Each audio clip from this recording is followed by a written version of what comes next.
오늘 읽은 말씀 중에 산 개가 죽은 사자보다 낫다.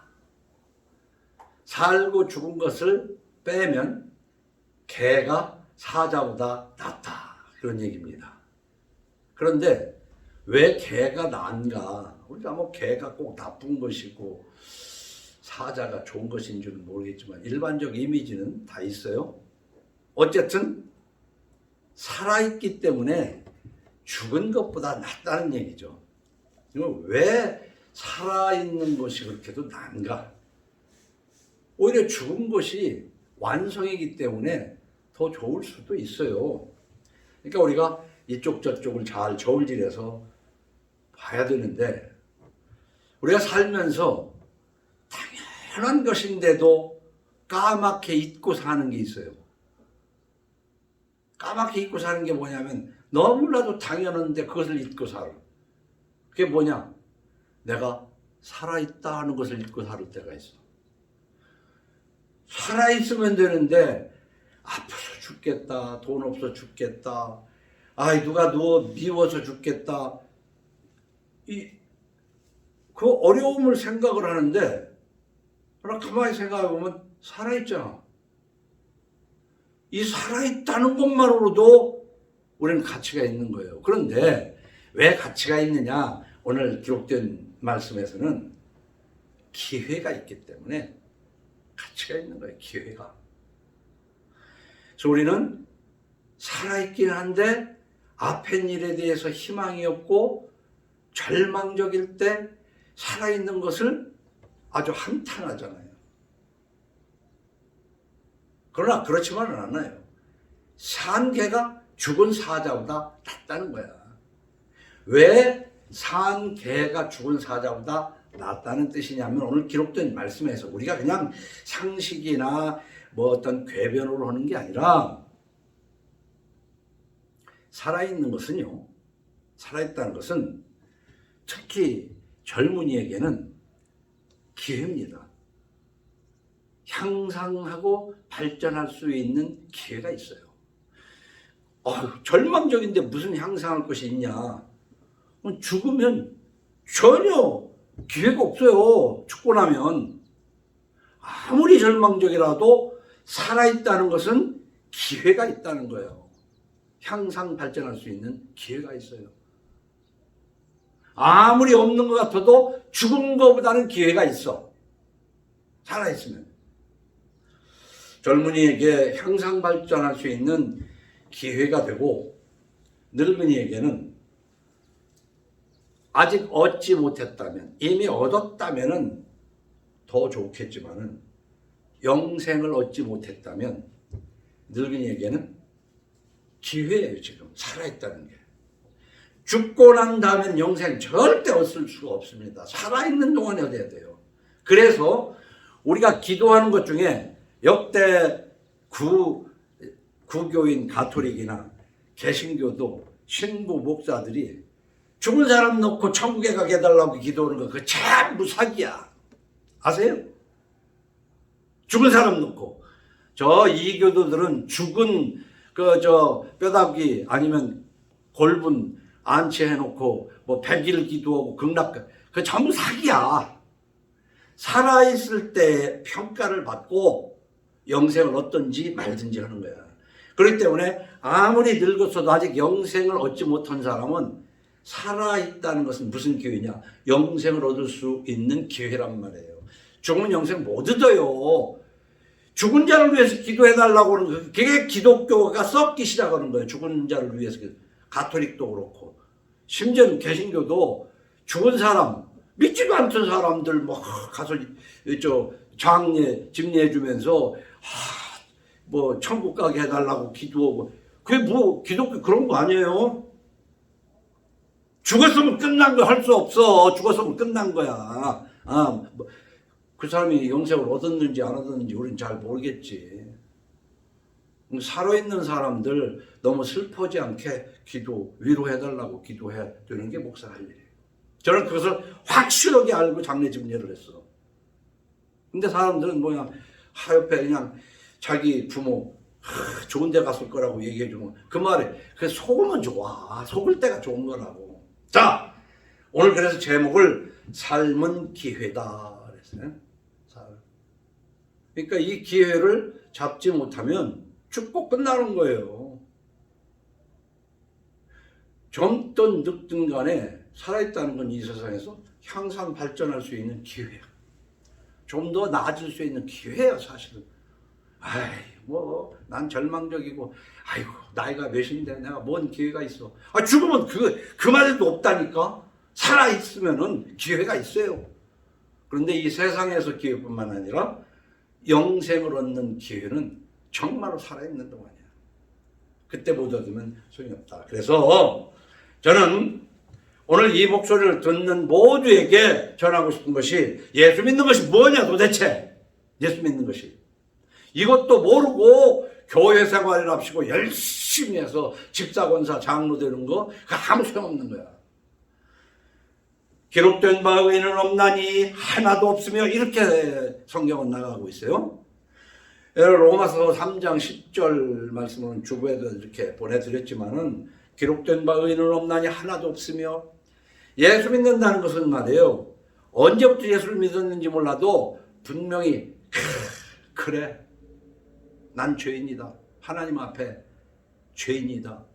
이게 확실한 자기 고백이 있었어야 예수 믿는 사람이야. 근데 그게 없었던 사람들이 집사, 장로, 권사, 목사 되는 사람이 있다니까요. 내가 뭔 죄도 있는데. 아니 나 금방 깨끗이 살고 되는 거지. 그건 스스로 속는 거야. 그럼 예수님이 죽어야 할 이유가 없잖아요. 예수님이 죽어야 할 이유가 없. 아니 내가 깨끗한데 나를 위해서 예수님이 왜 죽어? 그래서 로마서 3장 10절을 읽으면서 그래 내가 그래도 착하게 사는 것 같지만 전혀 험 같지만 그래 생각해보면 그러니까 눈이 어두면 아무것도 안 보이는 거예요. 그래서 성령을 받아서 그 영 안이 밝아지면 아유 자신의 죄가 몸서리 쳐지지. 그게 예수 믿는 거예요. 그런데 그 죄들이 왜 그랬을까 하고 생각을 해보면 욕심이 잉태한 즉 죄를 낳고 그래서 욕심 때문에 죄를 얻어요. 욕심이 없었는데 죄를 질 수 있어요? 욕심이 있었으니까 거짓말을 하고 도둑질을 하고 간음하고 다 욕심 때문에 그런 거야. 욕심 없으면 왜 나쁜 짓을 합니까? 나 욕심 없는 사람이야. 그러면서 뒤로는 욕심. 그런데 그 욕심을 합법적으로 채워야 되는 거야. 돈 벌 욕심을 가져야 되지. 근데 돈을 합법적으로 벌어야 되는 거야. 섹스가 하고 싶으면은 합법적으로 섹스를 해야 되는 거야. 명예를 얻으려면 합법적으로 명예를 얻어야 되는데 이놈 세상 보니까 전부 다 뒤죽박죽 불법적으로 돈을 벌고 불법적으로 섹스하고 불법적으로 명예를 얻으니까 그게 다 죄지. 그게 욕심 때문에 그런 거 아닙니까? 그런 욕심으로 얻는 것을 버리는 것이 예수 믿는 거야. 지금까지는 그랬을지라도 그 말이 뭐냐? 우리는 히브리서 9장 27절 보면 한 번 죽는 것은 사람에게 정해진 것이요. 왜냐하면 이 욕심 때문에 욕심이 잉태한 즉 죄를 낳고 죄가 장성한 즉 사망을 낳느니라 그랬어요. 그러면서 그 뒷부분에 참 묘한 말씀이 딱 붙어가지고 무슨 말씀인가 참 헷갈리게 했어. 내 사랑하는 형제들아 속지 말라. 우리 살아가면서 남에게 속지만 안 해도 참 편하게 살 수 있어요. 남에게 속지만 안 해도 참 편하게 살 수 있어. 근데 남에게도 속지 말아야 되지만 가까운 사람한테 속지 말아야 돼요. 다 가정에서 속아. 자식한테 속고 부모한테 속고 남편한테 속고 아내한테 속고 가까운 사람한테 많이 속지 멀리 있는 사람한테 뭐 속아요? 그런데 무엇보다도 나한테 속아. 자기 자식한테 속아. 맨날 자기가 자기를 속으면서 합리화하는 거야. 아이고 이건 이래서 그렇고 저건 저래서 그렇고. 그리고 그냥 잘 덮어줘. 속지 말라 이 말씀을 잘. 왜? 욕심이 잉태한 즉 죄를 낳고 죄가 장성해서 죽게 돼. 그래서 하나님이 한 번 죽는 것은 사람에게 정해진 것이요. 이 죄는 반드시 하나님 앞에 죽어야 됩니다. 한 번 죽는 것은 사람에게 정해진 것인데 우리는 죽는다고 그러면 이 목숨이 죽고 심장이 멈추고 호흡이 멈추는 것만 생각을 하는데 죽고 난 다음에 하나님의 심판이 두 번째 죽음이야. 그 심판으로 지옥에 간다는 것을 알아야 되는 것이 예수 믿는 거다 이 말입니다. 그래 하나님이 사랑이다 사랑이다 사랑 타령을 하는데 하나님의 사랑이 뭐냐? 하나님이 세상을 이처럼 사랑하사 독생자를 주셨으니 지금까지 기록된 바 의는 없고 욕심이 인태한즉 죄를 낳고 한 번 죽는 것은 사람에게 정해진 것이요 그 외에는 심판이 있는데 이 모든 것을 하나님이 뛰어넘게 하시려고 독생자를 주셨다. 그러니까 예수 믿는다는 건 뭐냐? 이걸 믿어야 되는 거야. 이걸 이 앞에 있는 말씀을. 그래서 예수를 믿어야 되는데 우리는 여기로 끝내는 교인이 돼서는 안 돼요. 이는 그를 믿는 자마다 멸망하지 않고 영생을 얻게 하려 하심이라. 예수 믿는다는 것은 영생을 얻는 겁니다. 근데 예수 믿는다고 그러면서 영생을 얻지도 못한 사람들이 그게 뭔 예수 믿는 거냐고. 영생 믿는 확신도 없으면서. 그런데 영생을 예수 믿었으니까 영생을 얻느냐? 어? 그럼 오늘 요한복음 3장 16절 뒤에 기록된 거 있지만 성경은 좀 이걸 다 내가 여기서 읽을 수가 없으니까 둘을 잘 읽어봐야 돼요. 어쨌든 고린도후서 5장 14절을 여러 번 소개했지만 그리스도의 사랑이 우리를 강권하시도다.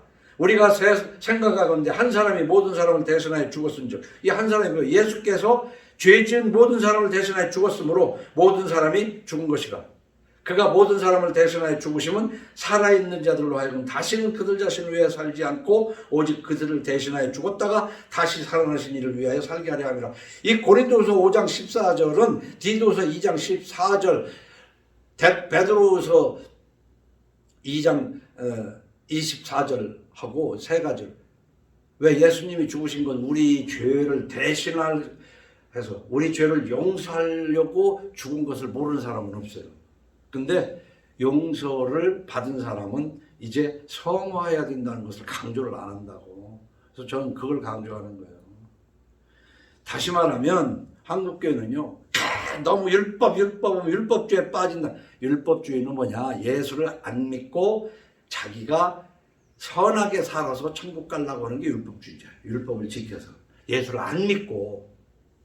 그러나 예수를 믿은 사람은 철저한 율법 사람이 돼야 되는 거야.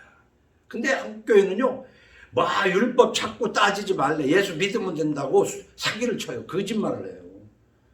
그러니까 이 앞뒤를 잘 알아야 된다니까. 예수 안 믿고 어떻게 율법을 잘 지켜서 천국 갈 사람이 어디 있어요? 하나도 없어요. 다 죄인이니까. 그러나 하나님 앞에 예수를 믿으면 누구나 죄 없다 하시는, 죄를 그냥 지나쳐버려. 하나님의 사랑이 있다는 말이에요. 그러나 그걸 믿은 사람은 이제 정말 하나님 앞에 하나님의 순종하면서 하나님 말씀에 순종한다. 근데 우리가 또 하나님께 순종한다는 교인들을 보면요, 그냥 교회 다니는 목사님에게 순종하면 그게 하나님에게 순종한 줄 알고 그것만 님은 다한 줄 알아. 집에 가서 10계명에 부모 공경하고 거짓말하지 말라는 걸 순종을 해야지. 교회 다니면서 맨 입만 열었다 하면 거짓말하고 말이야. 살살 해서 바람이나 피러 다니고 그러면서 교회라고 막 열심히 다녀. 목사님 말씀에 오면 순종해. 그러니까 전광훈이 같은 것이 생기는 거예요. 그 전광훈이 같은 거. 전광훈이도 나쁘지만은 전광훈이 같은 거 밑에서 할렐루야는 그것들이 더러운 것들이야. 그걸 알아야 돼요. 근데 한국교회는 그렇게 돼 버렸어. 한국교회가 뿐만 아니라 세계 교회가 다 그렇게 된 걸 우리는 역사적으로 우리가 증명이 되고 있잖아요. 역사가 증명을 하고 있잖아요. 다시는 그들 자신을 위해 살지 않기로 작정하면서 성화하려고 애를 쓰는 것이 예수 믿는 것이다.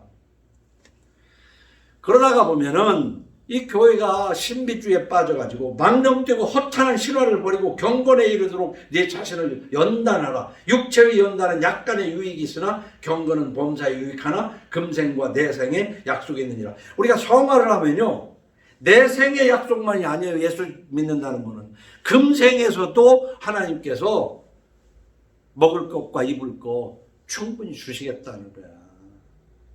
네 자식이 걸치지 않게 하겠다는 거야. 돈 꾸지 않게 하겠다는 거야. 금생에서도 약속이 있어요. 예수 믿으면. 그러니까 돈 꾸어서 지금 사는 사람들 생각을 해봐. 예수 믿는 건가? 돈 안 꾸고 굶어 죽어. 그게 예수 믿는 거야. 근데 지금 미국에서부터 세계가 뭐예요? 빚투성이 있잖아. 빚투성이. 어?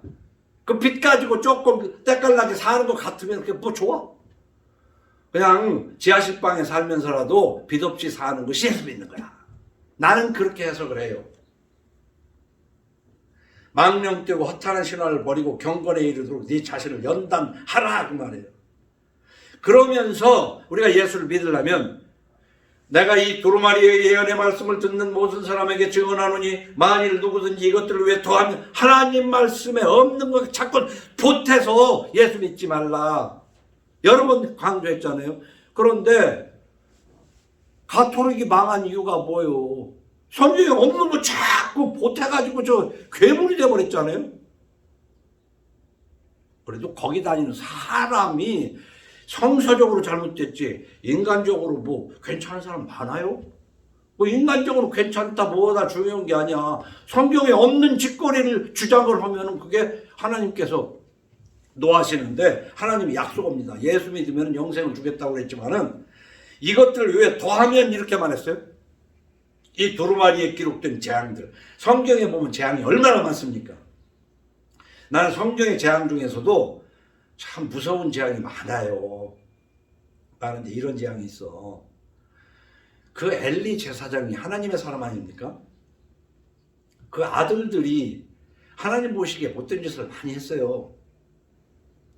근데 엘리 제사장은 하나님보다 자식들을 더 사랑했기 때문에 그리 말하라, 점잖게 그리 말하라 그러다가 그 둘이 한꺼번에 죽었어.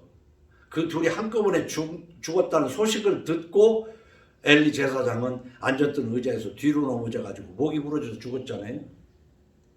하나님은 그런 하나님이에요. 경고하고 경고하다가 몰살시켜버리는 하나님이라고. 근데 그걸 잔인하대요. 하나님을 잔인하다고 하면 됩니까? 그 자체가 잔인한 사람이 그런 얘기를 하는 거야. 하나님 앞에 하나님이 얼마나 선하신 분입니까? 당신의 독생자까지도 우리 죄를 대신해서 십자가에 죽게 하시는 분이야. 그 고통을 하나님이지만 그 죽는 6시간 동안에 얼마나 고통을 받았겠어요. 손과 발에 못이 박히고 채찍으로 맞아 피가 흘러서 그냥 죽어도 한 방에 총으로 딱 맞고 목이 딱 졸라서 죽는 게 아니라 피가 쭉쭉 빠져가지고 아이고 어지러지러지래 가면서 그냥 쇼크사 하는 거 아니야. 6시간 동안. 그 신이 그런 고통을 받는 그런 선하신 하나님 아니에요. 무슨 죄가 있다고. 내가 내 죄 다 용서하마. 어떻게 니들 죄마다 다 때릴 수 있냐. 이제 안 맞고 살도록 해라. 그게 하나님이에요. 그게 예수 믿는 거라고. 그런데 보세요.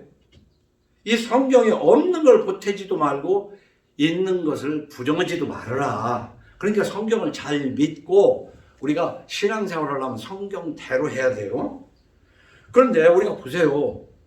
예수님을 낳은 것은 참 선택받은 여인이니까 뭐 저주받을 일은 없지만 자연인이에요. 마리아는.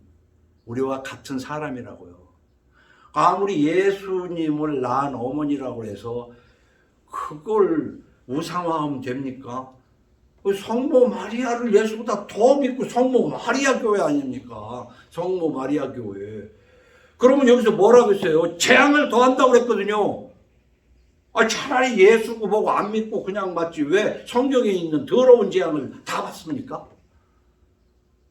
우리 성경에 없는 거 보태지 말아야 돼. 정말 나는 이것이 두렵더라고. 왜? 그리고 빼면 뭐라고 그랬어요? 하나님께서 좋은 거 주겠다는 거 다 좋은 것 중에 최고가 영생 아닙니까? 여기 있는 거 빼면 영생 안 주겠다는 거예요. 그게 기록된 말씀 아닙니까?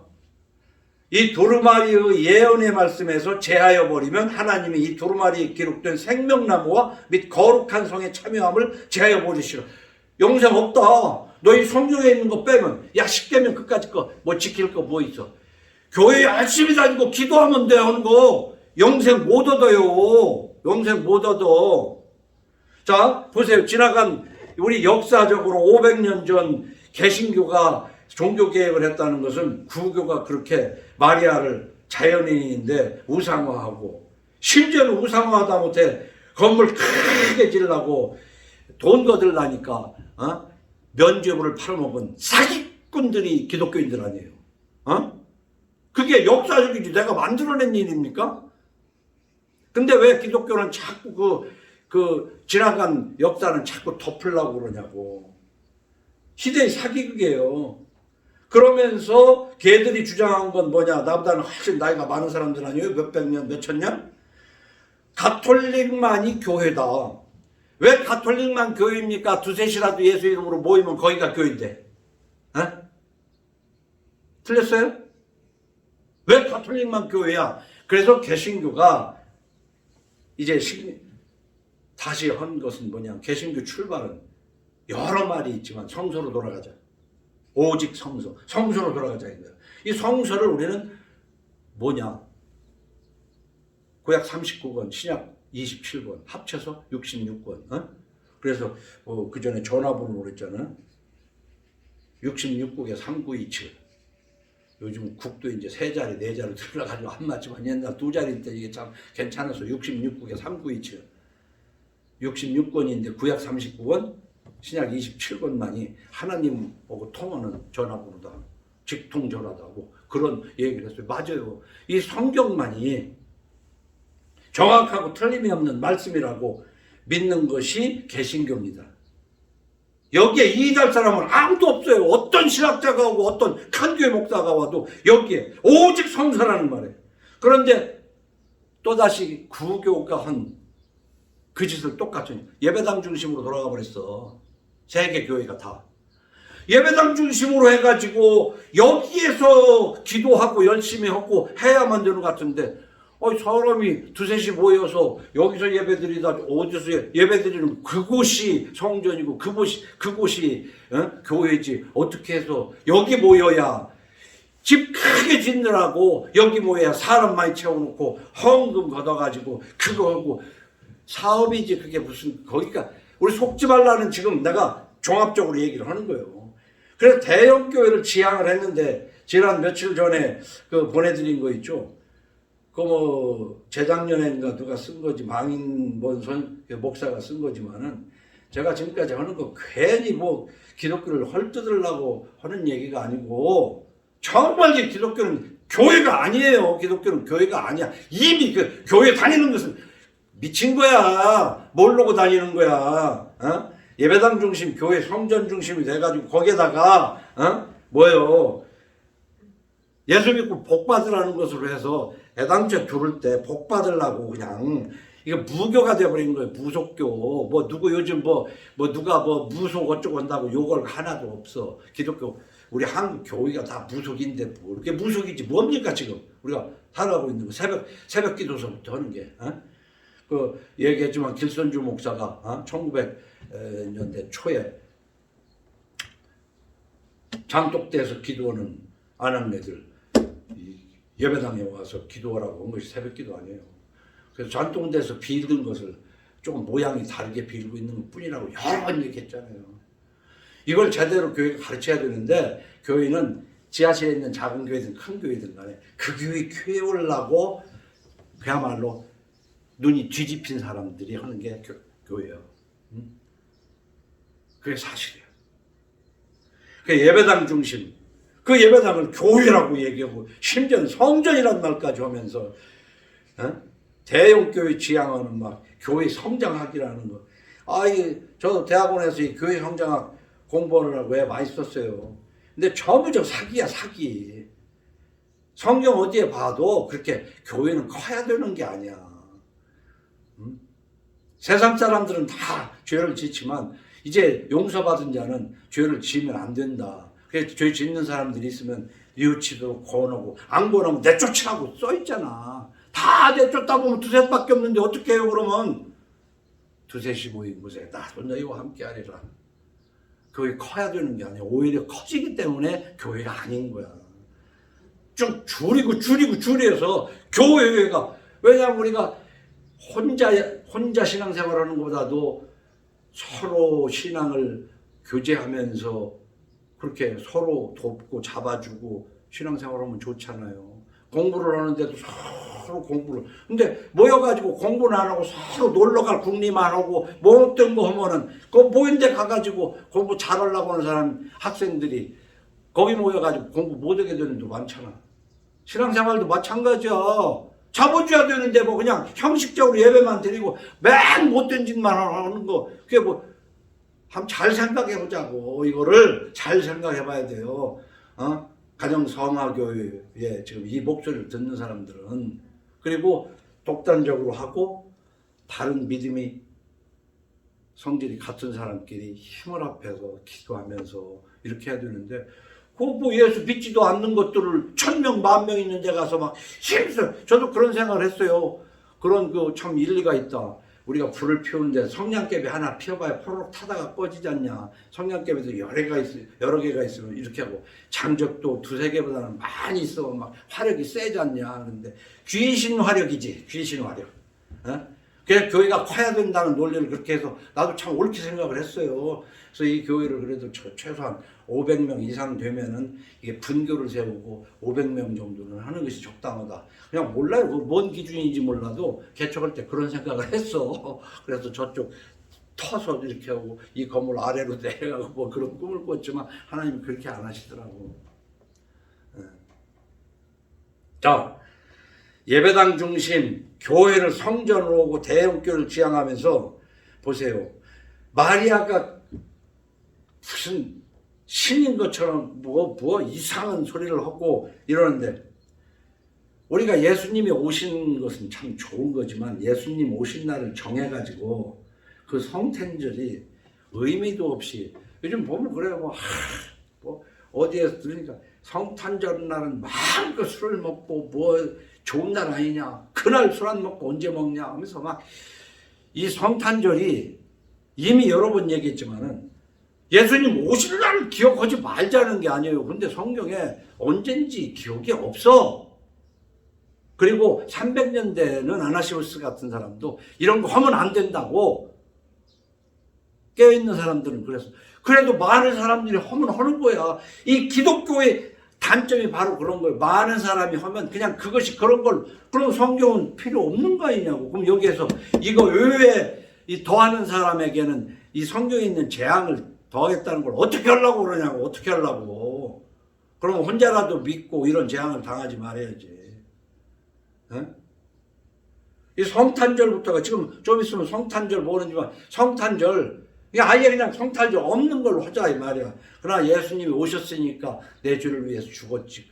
그러면 안 오셨으면은 그러니까 예수님이 오신 뜻을 깊이 묵상해야지. 이 성탄절에 엉뚱한 제도 말이야. 카드 주고 무슨 뭐 선물이나 가고 무슨 뭐 산타크로스가 어떻고 루돌프 사슴이 어떻고 뭔 썰매가 어떻고 맨 엉뚱한 그 좋은 의미로 그렇게 한 거면 모르는 진짜 이게 아니고 믿지 않는 사람들 그냥 온 세계 축제가 되어버렸잖아요. 그래서 기독교 천국이 된 것 같지만은 기독교는요 있는지도 몰라야 돼요. 세상 사람들이 알고 믿는 사람만 믿어야 돼. 그게 진짜 기독교야. 그 교회 성장뿐만 아니라 예배당 중심 우상화가 그러면서 이 교회가 기독교가 잘못된 것이 뭐냐면은 사람이 긍정적으로 살고 적극적으로 살아야 되는 건 좋은데 성서에 반대되는 것도 막 긍정적으로 생각하면서 적극적으로 하고 그렇게 해서 막 공격적으로 해가지고 막 그 개신교의 아주 우두머리를 하면은 영국 같은 건 막 스페인과 함께 배를 발달시켜가지고 막 온 세계로 막 곳곳에 가서 섬이고 대륙이고 막 가서 원주민들 막 이미 만든 총으로 다 몰살시키고 차지하면서 막 하나님이 우리를 승리하겠다고 하는 것이 세계 역사이게. 근데 지금도 우리 뭐야 막 교회가 옳고 그런 거 따질 거 없이 막 기도 열심히 하고 지들 하고 싶은 대로 막 해가지고 막 이기면은 하나님이 내 편이다. 아무리 봐도 하나님은 그 지편 아닌 것 같은데. 그런 교회를 훌륭하다고 그러고 능력 있다고 쏟고 뭐 한 것에서 적어도 내 목소리를 듣는 사람은 그걸 분명히 알아야 됩니다. 오늘은 우리 기독교가 자본주의에 함몰돼 버렸어요. 자본주의에. 응? 그 자본주의에 함몰된 것은 뭐냐? 공산주의, 사회주의가 생기니까 기독교가 막 더 반박을 해가지고 자본주의를 더 강화시켰는데 돈의 노예가 돼버렸어요. 교회가 돈의 노예가 돼버렸고, 자본주의가 나쁜 거는 아니에요. 열심히 벌어가지고. 근데 이 비정상적으로 돈을 버는데, 세상은요 그 옛날에도 다 물질 좋아하잖아요. 배불리 먹어야 되고 좋은 거 먹어야 되고. 이러니까 거기에는 다 와이로를 써야만 돼. 부정해야만 돼. 이게 와이로라고 그러니까 이 와이로가 일본 말로 알았는데 일본 말이 아니더라고. 와이로가. 기독교를 떠나서도 온 세상은 다 물질을 좋아해. 돈 전에. 그래서 물질이 많아야 남을 부려먹기도 하고 막 위에 그런 걸 막 마음대로 부려먹기도 하고 이러니까 물질을 좋아하는 거야. 돈을. 근데 정상적으로 벌려면 안 벌리잖아. 그러니까 정상적으로 벌을 수 없는데 도둑질하고 그러니까 훔치고 뺏고 하는 것도 한계가 있는데, 힘 있는 사람들한테 뇌물을 주고 이렇게 작당을 하면 쉽잖아. 그거를 와이로라고 그러는데 일본 말이 아니더라니까 한번 얘기를 좀 해줘 보려고 그래요. 그 동서울대 교수 김민서라는 사람이 누군지도 몰라요. 근데 그 세상 읽기라는 글에 이런 말이 있어요. 우리가 그 고려시대 문학가 이규보는 그냥 살짝 할게요. 이규보. 근데 이규보가 고려시대 사람인데, 조선 바로 전에 고려시대 사람인데, 이 사람이 태어나고 2년쯤 있을 때 무신난이 일어났어.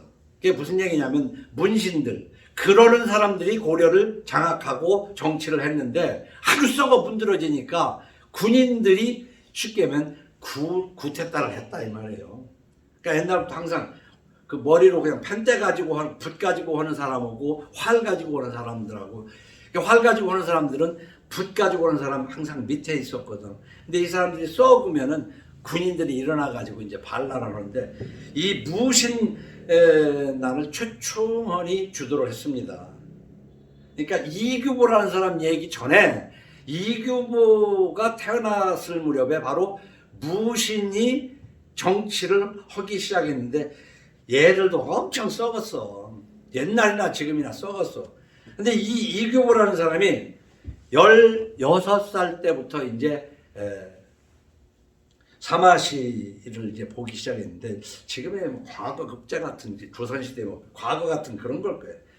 16살부터 열심히 해가지고 3년을 낙방을 했어. 3년을 낙방을 해가지고 22살에 겨우 장원을 해요. 22살에. 몇 년을 재수를 한 겁니까? 22살에 장원을 했는데, 장원을 하면 뭐래? 관직이 주어지지 않는데. 관직이 주어져야 녹봉을 받아서 먹고 살 거 아니에요. 그러니까는 개경 인근 거기 천마산이 거기도 있는 모양이에요. 저쪽 경기도 천마산이 아니라. 거기서 은거하면서 시와 글을 짓고 자신을 흰 구름 속에 거처하는 은둔선비다 해서 백운거사라고 자기가 자기를 그냥 백운거사라고 그러면서 시도 읽고 글을 썼어요. 관직이 없어가지고 빈궁하니까 옛날부터도 가난에 글이 나온다는 말이 있었는데 아주 문학정신을 넉넉하게 길렀어요, 이 사람이. 그래도 산속에 가서 글만 읽고 먹으려고 하니까 아이고 배고파 못 살겠네 이 사람. 그러나 글은 좋은 걸 많이 썼어요. 공고함을 이기지 못하고 내려와 가지고 계속 정권의 요직자들한테 이제 편지를 씁니다. 그런데 관직을 아무도 안 줘. 편지를 쓰고 그래도 글만 써가지고. 그러다가 32살 때 기회가 왔는데 그 무신란의 쿠데타의 이게 최충원에 대해서 아주 칭송. 그동안 글은 잘 썼거든. 그러니까 그 글을 갖다가 아주 최충원을 칭송하는 글을 쓴 것이 아주 계기가 돼가지고 승승장구를 하게 된 거예요. 그런데 이 사람이 이제 알았지. 16살 때부터 계속 낙방하다가 22살 때 이제 겨우 했는데 왜 그랬는가? 이 시험에 합격하는 것도 참 뇌물을 주어야 시험에 합격하게 되더라고. 뇌물에. 근데 32살 때에 시험 문제가 나왔는데 이런 문제가 나왔다는 거야. 유아무와 인생지한이라는 한자가 나왔어요. 이게 한자가 뭐냐면 오직 유자에다가 나아자 그리고 없을 무자에다가 개구리 와자야. 그러니까 오직 개구리가 없어서 인생지한, 인생이 한탄스럽구나 하는 제목이 나와서 이것에 대해서 논하라 뭐 이렇게 시험이었겠지. 근데 그때까지 알았어요. 이 와이로가 있어야만 합격도 되고 관직도 얻을 수 있다는 것을 뇌물을 줘야. 그게 무슨 얘기냐? 이 유아무와 인생제한이라는 것이 하나의 이제 그들 나름대로 그때 돌아간 얘기가 내용이 이런 얘기에서 꾀꼬리하고 까마귀가 노래 시합을 합니다. 우리가 꾀꼬리하고 노래를 잘하는 거 아니야. 근데 까마귀야 까까거리 노래가 됩니까? 꾀꼬리와 까마귀가 노래를 시합을 했어요. 그럼 어느 날 심판을 하자. 시합을 하자. 이게 이제 꾀꼬리고 그러면 심판을 누구로 정할까? 해서 그 심판을 누구로 했냐면은 백로로 정했어요. 백로 보고 하자. 그러니까 꾀꼬리가 생각해도 그래. 백로는 흰 새인데 항상 까마귀를 욕하는 새 아닙니까? 그러니까 백로를 정해가지고 하자. 그래서 이제 시험 날짜가 있는데 꾀꼬리는 그래도 열심히 더 연습을 하는 거야. 노래를 잘하는데도 불구하고. 근데 까마귀는 노래 연습은 안 하고 다니면서 개구리만 잡고 다니는 거야. 그래가지고 백로한테 앞에다 갖다 줘. 개구리 잡아다가 백로 죽으니까 백로가 꼴깍꼴깍 먹고 시험 날짜가 돼서 꾀꼬리가 까마귀를 깍깍 했는데 백로가 개구리를 얻어먹었겠다. 역시 까마귀 음색이 좋아. 해서 까마귀가 장언을 했단 말이에요. 자 보세요. 개구리가 해오라기에는 이롭거든요. 백로에게는. 노래 아무리 잘 불러도 소용없어요. 그래서 해오라기는 까마귀가 주워다 준 해오라기를 이롭게 여겨가지고 판결을 그렇게 했단 말이에요. 그래서 바로 와이로라는 것이 개구리 와자에다가 이로울 이자, 해오라기 로자, 와이로가 뇌물이라는 뜻인데 이 와이로 문제를 이규보가 써가지고 장언을 했단 말이에요. 그래서 이 와이로가 일본으로 넘어가서 일본 사람들이 뇌물을 조선에서 받은 고려에서 받은 와이로를 자기네들이 사용을 했는데 이게 일제 식민지 시대에 일본 사람들이 와서 와이로 하니까 우리는 그때 배워가지고 와이로가 뇌물인 줄 알고 와이로 그러면 일본말이라고 쓰면 안 좋다고 그러는데 이 와이로는 진짜 한국말이다. 동서울대 교수가 그런 걸 썼어. 아니 동서울대 교수가 쓴 내용하고 딴 거도 내가 섞은 거다 참 이게. 그래서 와이로는 그렇다. 근데 이 얘기를 설교하는데 왜 하냐? 지금 인도가 그렇다고 그러고 베트남 후진국들이 다 그렇고 우리나라가 뭐 옛날도 그랬지만 지금도 이거 와이로 없이 안 되는 세상이라고. 뭔 재판이 있어도 변호사를 통해서 와이로. 그래서 무전유죄 유전무죄라는 말이 생긴 거 아니냐고. 그럼 이 속에서 예수 믿는 사람은 같이 와이로를 써가면서 돈을 벌어야 되느냐?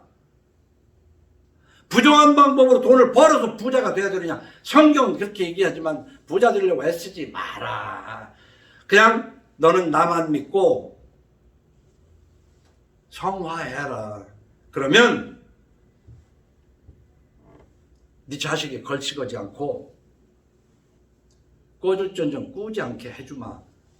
그게 하나님 말씀이다. 그렇게 살아라. 그런데도 욕심 때문에 더 벌으려고 자꾸 부정한 수입을 땡기면서 그러면서 주여 주여 기도해봐야 그까지는 기도 듣겠냐고. 내가 섭리해서 너희들이 지금 사는 거 아니냐? 그러니 너희는 내게 또 예물을 가져와라라고도 하나님이 얘기하는 거예요. 예물을 가져와라. 그러나 도둑질하고 창기가 본 거 가져오지 마. 그런 거.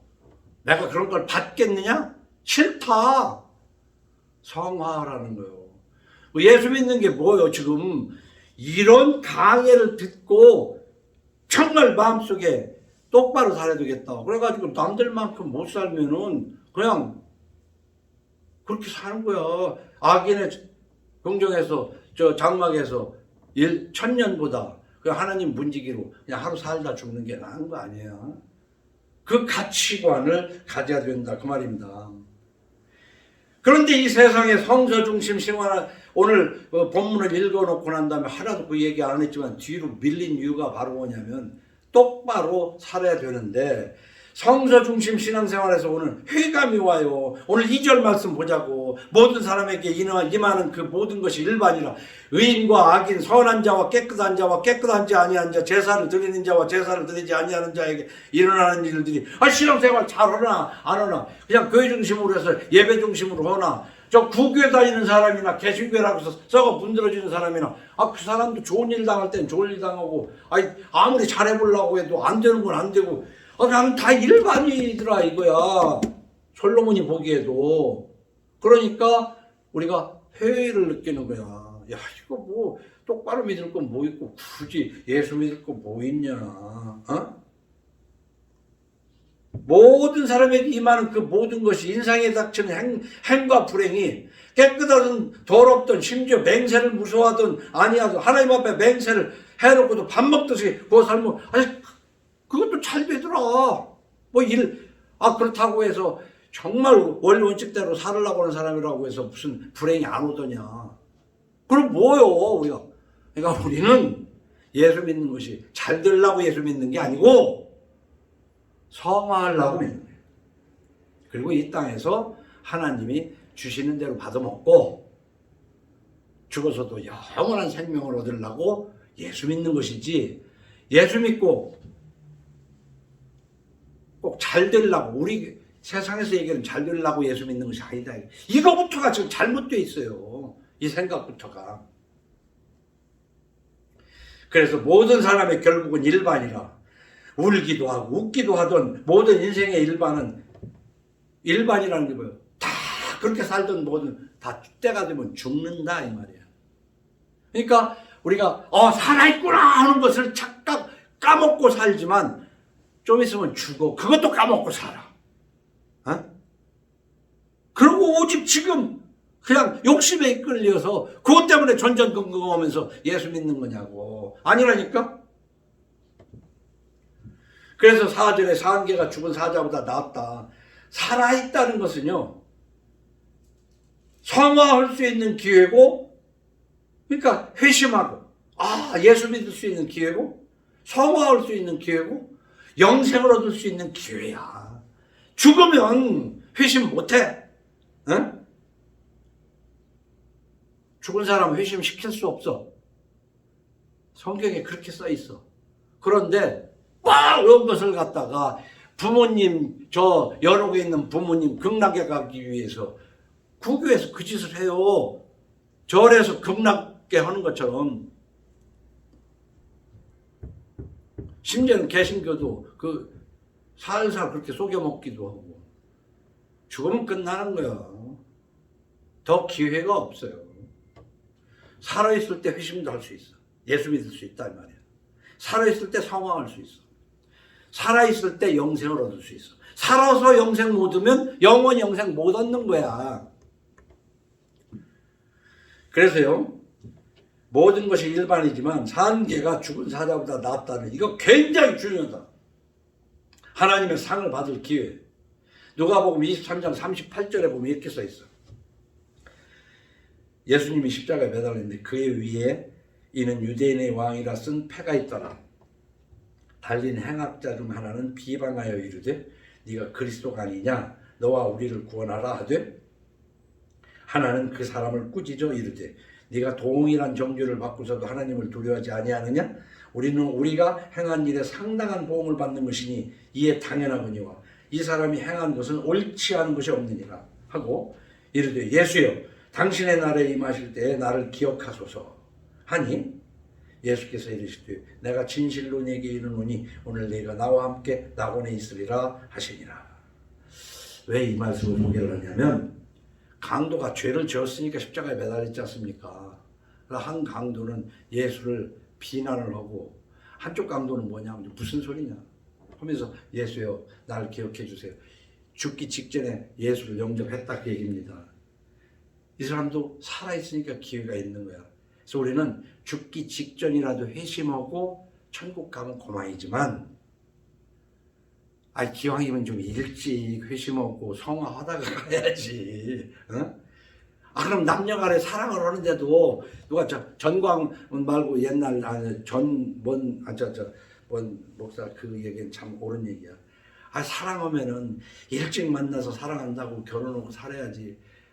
사랑해 하면서 죽을 때 직전에 와가지고 사랑한다고 하고 결혼하자고 하고 결혼하고 바로 다음날 죽으면 그거 뭐요?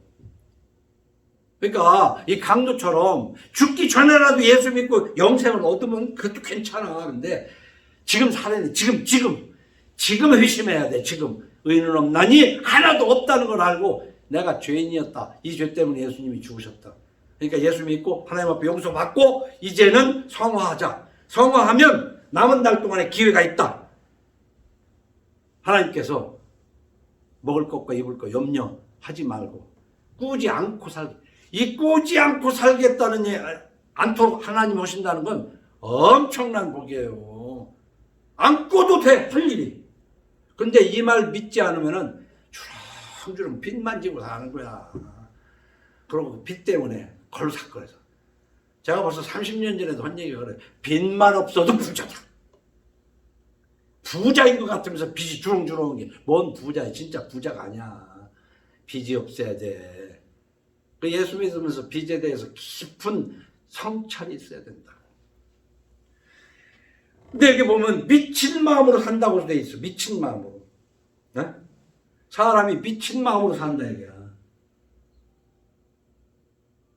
듣기 좋은 대로 도박에 미치고 술에 미치고 화토에 미치고, 그러니까 낚시에 미치고 기집에 미치고 서방에 미치고 미쳐 살아 다.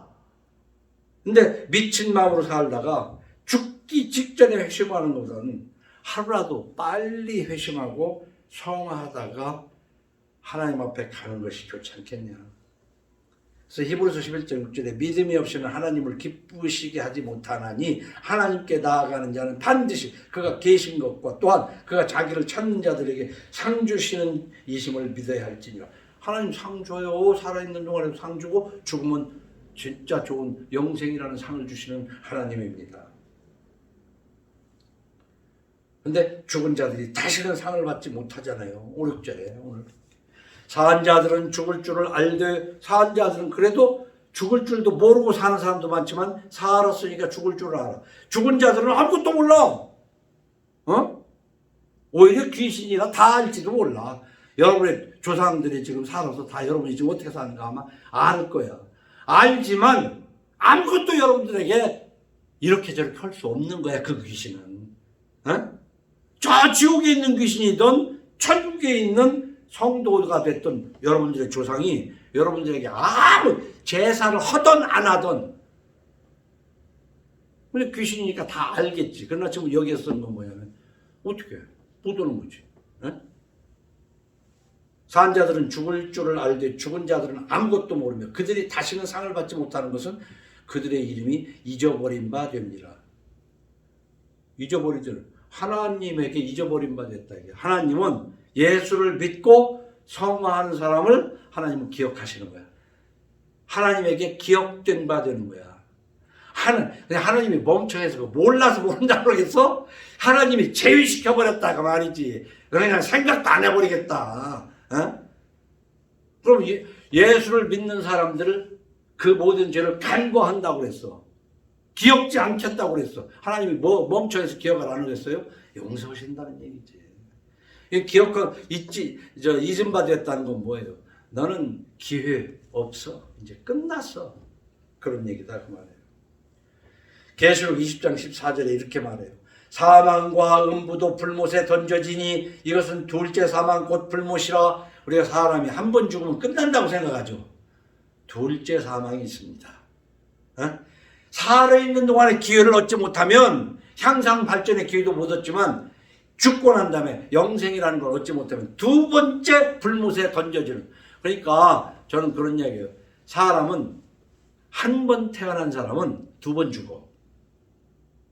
이 얘기를 내가 20년 전에 했어. 이런 글을 쓴 사람이 없어. 한 번 태어난 사람은 두 번 죽어. 왜? 회심하지도 못하고. 근데 두 번 태어나야 돼. 엄마 뱃속에서 한 번 나고 자기가 죄인이라는 것을 알아서 회심할 때 다시 한 번 중생하는 거야. 두 번 태어난 사람은 목숨은 죽었어도 그 생명은 영원한 곳으로 가니까 한 번 죽는 걸로 끝나.